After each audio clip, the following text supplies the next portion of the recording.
사도행전 23장 1절에서 10절 예루살렘의 산헤드린 공회. 바울이 공회를 주목하여 이르되, 여러분 형제들아, 오늘까지 나는 범사의 양심을 따라 하나님을 섬겼노라 하거늘, 대제사장 아나니아가 바울 곁에 서 있는 사람들에게 그 입을 치라 명하니, 바울이 이르되, 회칠한 담이여, 하나님이 너를 치시리로다. 네가 나를 율법대로 심판한다고 앉아서 율법을 어기고 나를 치라 하느냐 하니, 곁에 선 사람들이 말하되, 하나님의 대제사장을 네가 욕하느냐? 바울이 이르되, 형제들아, 나는 그가 대제사장인 줄 알지 못하였노라. 기록하였으되 너의 백성의 관리를 비방하지 말라 하였느니라 하더라. 바울이 그 중 일부는 사두개인이요 다른 일부는 바리새인인 줄 알고 공회에서 외쳐 이르되, 여러분 형제들아, 나는 바리새인이요 또 바리새인의 아들이라. 죽은 자의 소망 곧 부활로 말미암아 내가 신문을 받노라. 그 말을 한즉 바리새인과 사두개인 사이에 다툼이 생겨 무리가 나누어지니, 이는 사두개인은 부활도 없고 천사도 없고 영도 없다 하고 바리새인은 다 있다 함이라. 크게 떠들세 바리새인 편에서 몇 서기관이 일어나 다투어 이르되 우리가 이 사람을 보니 악한 것이 없도다. 혹 영이나 혹 천사가 그에게 말하였으면 어찌하겠느냐 하여 큰 분쟁이 생기니, 천부장은 바울이 그들에게 찢겨질까 하여 군인을 명하여 내려가 무리 가운데서 빼앗아 가지고 영내로 들어가라 하니라. 아멘. 오늘 말씀의 주제, 예루살렘의 산헤드린 공회 그리고 바리새인과 사두개인의 다툼입니다. 1절에서 6절 예루살렘의 산헤드린 공회.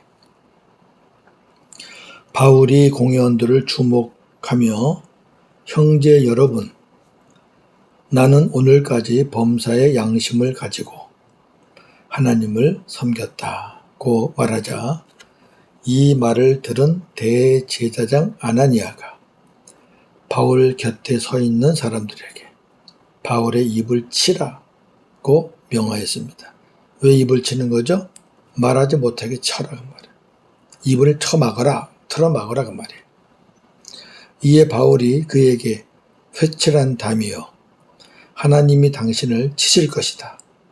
당신이 나를 율법에 따라 심판한다고 앉아 있으면서 도리어 율법을 어기고 나를 치려고 하느냐, 그렇게 말하였습니다.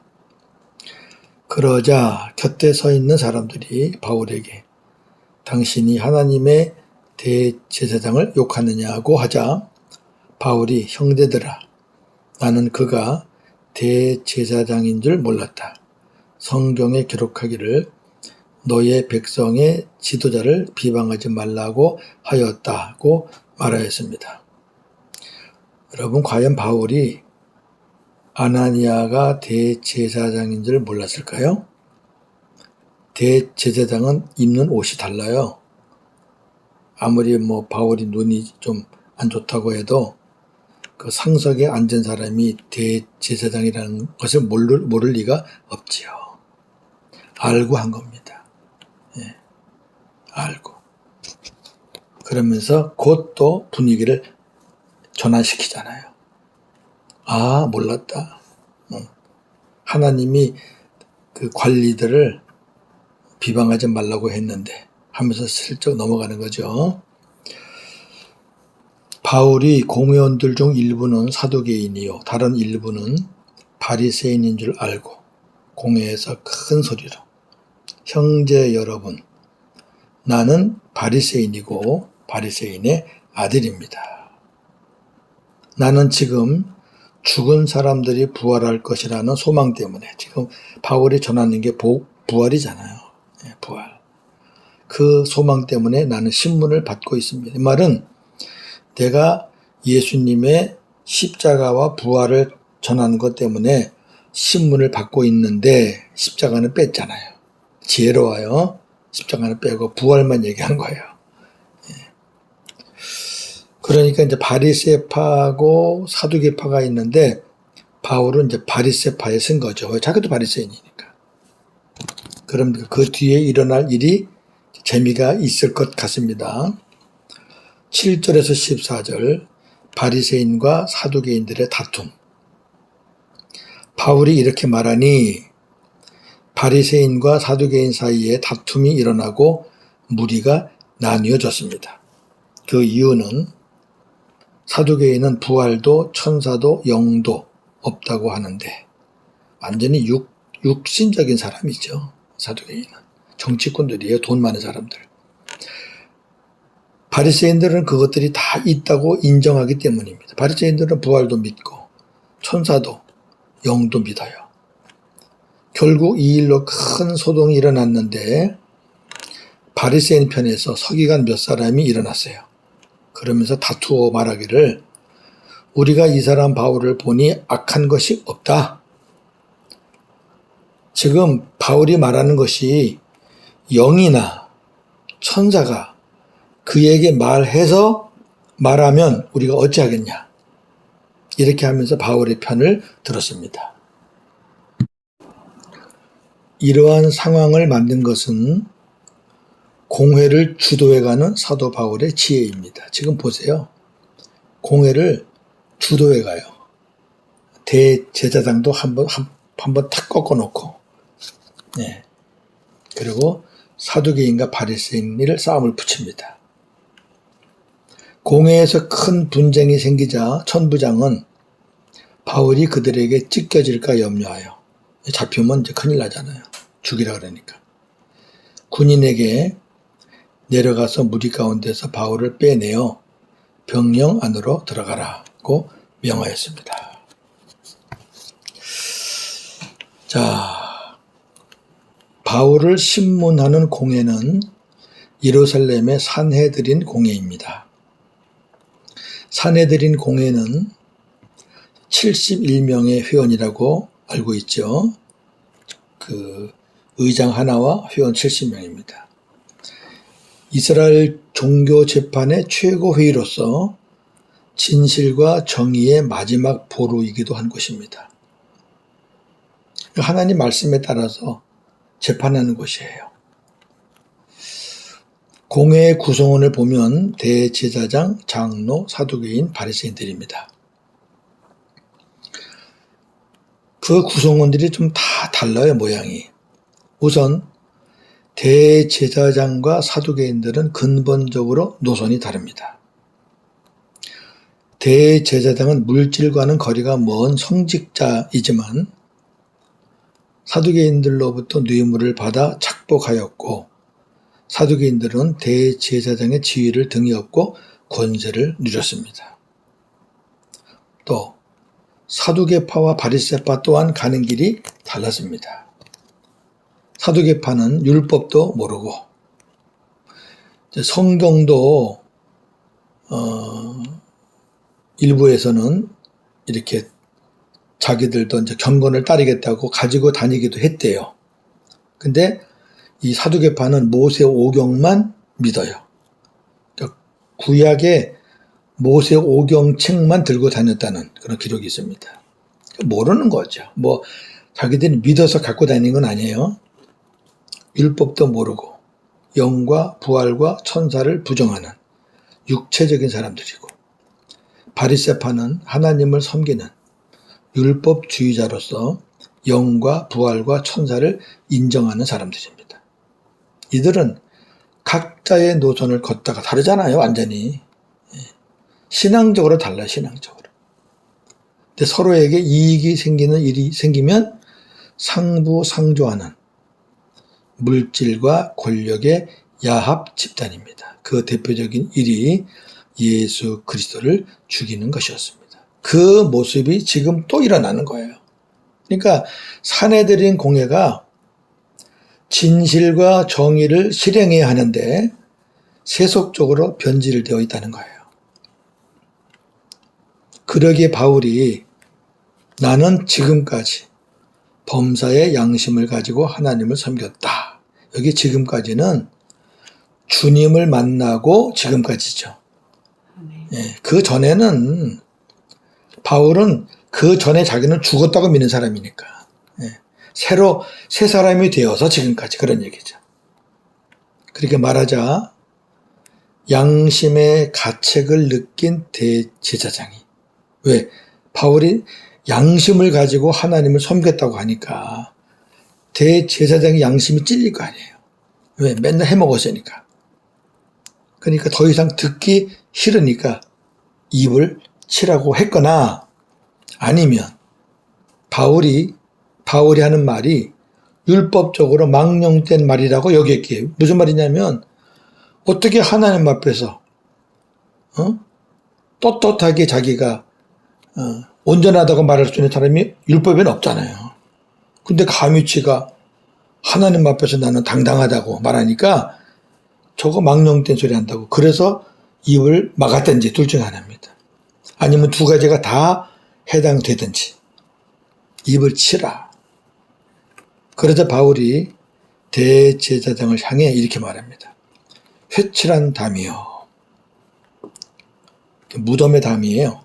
네. 하나님이 당신을 치실 것이다. 당신이 나를 율법에 따라 심판한다고 앉아 있으면서 도리어 당신이 율법을 어기며 나를 치라고 하느냐? 그렇게 말하였고 대제사장 아나니아는 바울의 예언대로 AD 66년 9월에 피살되었습니다. 역사적인 사건입니다. 말씀을 정리하겠습니다. 두 가지인데요.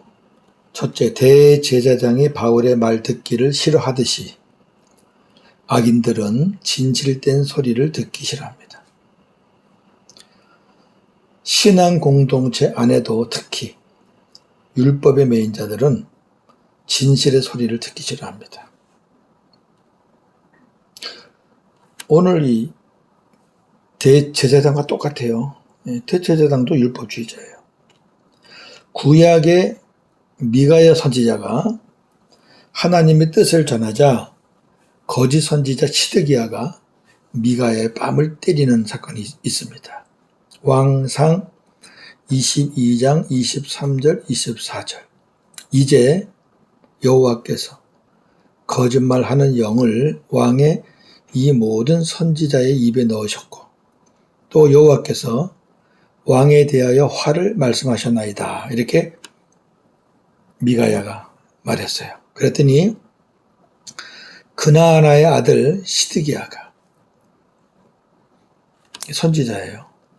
가까이 와서 미가야의 뺨을 치며 여호와의 영이 나를 떠나 내가 선지자인데 나를 떠나 어디로 가서 네게 말씀하시다냐.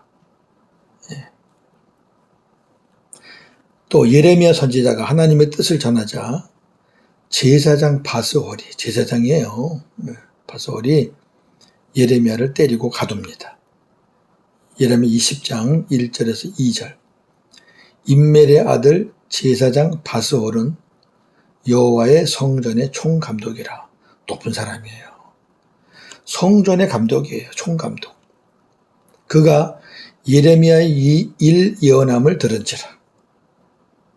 예레미야가 그 유다의 멸망도 예언하고 또 여러 가지 같은 듣기 싫은 말씀들을 예언하거든요. 왜? 민족들이 다 죄를 지었기 때문에. 이에 바스홀이 선지자 예레미야를 여호와의 성전에 있는 베냐민 문 위층에 목에 씌우는 나무 고랑으로 채워두었더니 감옥인데 우리 옛날에 그 감옥에 목에 뭐 채우잖아요. 이렇게. 그거예요. 그걸 채웠다는 얘기죠. 가둔 거죠. 참 예레미야는 이렇게 가두고 또 웅덩이에 처박히고 고난이 많았습니다. 지금 이 산해드린 공회원들은 사도행전에서 베드로와 요한, 그 다음에 스데반, 그리고 바울을 통해 복음을 여러 번 들었어요. 다 복음 전했잖아요. 그 돌이킬 수 있는 기회가 여러 번 있었어요. 그런데 이들이 귀를 막고 듣지 않고 복음에 대적하였습니다. 이들이 귀를 막은 것은 그들이 갖고 있었던 율법 때문입니다. 차라리 율법을 몰랐다면 지금도 하나님의 뜻인 새 언약의 복음을 전하면 하나님의 뜻은 새 언약입니다. 히브리서 10장 9절 10절입니다. 기독교에 대해서 잘 모르거나 초신자들은 잘 받아요. 근데 교회 다닌 연수가 오래되었거나 율법적으로 아는 것이 많은 자들은 그것 때문에 마음을 닫고 듣지 않는 자들이 있습니다. 복음을 전할 때 불신자들이나 초신자들은 모르겠어요. 이거 듣기 어려워요 하고 자리를 피하지 대적하지는 않습니다. 뭘 알아야 대적하죠. 그런데 복음을 전할 때 대적하는 자들은 예나 이 구약 시대나 예수님 시대나 사도들 시대나 지금이나 동일합니다. 뭐예요? 율법을 많이 알아서 그 율법에 매여 있는 자들입니다. 저도 복음을 꽤 많이 전했어요. 코로나 때문에 이제 복음 전하는 일이 조금 많이 줄었지만 진짜 복음을 많이 전했습니다. 근데 제가 지금 간증한 이 말이 정확합니다. 또 한 가지 보면 바울이 대제사장을 향해 회칠한 담이라고 하였습니다. 이 담은 무덤에 친 담을 말해요. 그래서 이 회칠한 담은 예수님이 말씀하신 회칠한 무덤과 같은 의미예요. 그 뜻은 겉은 아름답지만 속은 온갖 더러운 것으로 가득 찼다라는 뜻이에요. 즉 율법을 지키지 않고 악을 행하면서 율법을 하나도 안 지켜요. 그러니까 그렇게 돈 좋아서 사두개는 하고 손을 잡죠. 돈을 주면 악이 선으로 바뀌고 돈을 안 주면 선이 악으로 바뀌고 그런 짓 하는 거예요. 지금 이 공회의 의장이잖아요. 상석에 앉아서 율법대로 재판한다고 하는 그 아나니의 모습은 그럴듯하죠. 거룩한 옷 입고 대제사장의 옷이 얼마나 화려한 줄 아세요? 근데 그 실상 속은 죄로 가득 찼다는 거예요. 자, 예수님이 하신 말씀 우리 두 군데 한번 보겠습니다. 마태복음 23장 27절 화 있을진저 외식하는 서기관들과 바리새인들이여 회칠한 무덤 같으니 겉으로는 아름답게 보이나 그 안에는 죽은 사람의 뼈와 모든 더러운 것이 가득하도다. 예. 누가복음 11장 39절 주께서 이르시되 너희 바리새인은 지금 잔과 대접의 겉은 깨끗이 하나 너희 속에는 탐욕과 악독이 가득하도다. 여러분 이 사람들이 불신자예요? 하나님을 몰라요? 아니에요. 복음을 모르는 율법주의자들의 모습입니다. 자, 저와 여러분들은 어떻습니까? 복음으로 새롭게 되었죠? 주님과 하나가 되었죠? 그러면 회칠한 무덤에서 해방된 자들이에요. 아니, 우리 주님이 내 안에 오셔서 모든 죄 문제를 해결해 주셨잖아요. 예. 그리스도 예수 안에 있는 생명의 성령의 법이 율법으로 인해 죄와 사망에 빠져있던 우리를 해방시켜 주신 것입니다. 로마서 8장 2절 할렐루야. 이 복음이죠. 복음이 없는 사람은 아직 속에 율법으로 꽉 차 있기 때문에 죄로 가득 찬 거예요. 왜? 율법은 죄예요. 왜? 율법으로 온전해질 사람은 하나도 없기 때문에. 율법은 죄를 사해주는 기능이 아니에요. 율법은 죄를 가하는 기능이에요. 더해주는 기능이라고요. 그러니까 율법이 많으면 많을수록 그 사람은 점점 더 사망의 구렁텅이에 빠지는 거죠. 그런 사람들이 복음을 받을 수가 없어요. 왜? 그 사람들 안에 있는 율법이 복음을 못 받게 딱 막아버려요. 그래서 우리가 복음을 듣고 우리가 아멘 하면서 예수님을 믿음으로 인격적으로 실체적으로 받아들여서 주님이 내 안에 오시면 그놈들이 빠져나가는 거예요. 그러면서 우리 죄가 사함받고 그때부터는 우리가 주님과 함께 복음으로 사는 거죠. 오늘도 복음으로 승리하시는 저와 여러분 되기를 주님의 이름으로 축원합니다. 아멘. 하나님 감사합니다. 오늘 바울이 사내들인 공회를 주도하고 있습니다. 대제사장인 줄 알면서도 대제사장의 역할을 하지 못하는 아나니아를 향해서 하나님의 경고, 심판을 선포합니다. 그리고 나서 물러섰다고 한 발 슬쩍 물렀습니다. 할 말은 한 겁니다.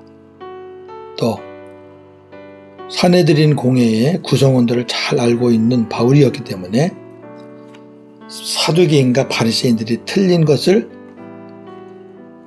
꺼내서 둘이 다투게 만듭니다. 결국 사내들인 공회는 편이 갈라져서 다투다가 해산되고 말았습니다. 바울 때문에 모였는데 자기들끼리 싸움하는 싸움장으로 되어버린 겁니다. 하나님, 사도 바울은 대제사장을 향해 회칠한 담이라고 했습니다. 율법으로 가득 찬 자들의 모습입니다. 복음이 없는 율법으로 사는 사람들은 회칠한 무덤에서 벗어날 수가 없겠지요. 율법은 죄를 더하는 것이기 때문에 율법을 가지고 뭘 지키려고 한들 그게 되겠습니까? 우리의 죄사함은 예수님의 보혈밖에는 없습니다. 근데 그 보혈이 우리 안에 들어와야 합니다. 그래야 우리 모든 죄가 사함받고 앞으로 계속 사함받을 수 있습니다. 그러기 위해서는 예수님을 십자가에 죽으시고 부활하신 그 예수님을 우리가 나의 주인으로 모시고 영접해야 되는 것이겠지요. 하나님 감사합니다. 복음으로 주님과 하나 된 우리들은 회칠한 무덤에서 해방된 줄로 믿습니다. 예수 그리스도 안에 있는 생명의 성령의 법이 죄와 사망에 빠져있던 우리를 건져내어 해방시켜 주신 줄로 믿습니다. 아멘 할렐루야. 오늘도 복음으로 승리하게 하옵소서. 예수님의 이름으로 기도하옵나이다. 아멘.